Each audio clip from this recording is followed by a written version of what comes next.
Hello everyone, welcome to our video. Today I will show you how to delete group on Snapchat on both Android and iPhone. Now this is fairly simple. So currently I don't have a group, but you will go and you will click on a group. So let's say I click on my friend, right? But you will click on the group and I'll put screenshot in this video just so you can see. And then you can click on the group icon here.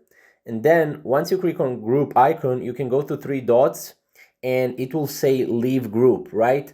When you leave a group, the group will be automatically deleted, right? So just click on leave and then the group will be automatically deleted after you leave a group. So that's pretty much how to delete a group on Snapchat. Now we also did a tutorial on how to make a group on Snapchat, so if you haven't seen this, then go to our channel and check it out. But that's pretty much how to delete a group. If you have any questions or concerns, or maybe you have an error, then comment down below and I'll make sure to help you out. Thank you guys for watching. We'll see you in the next video.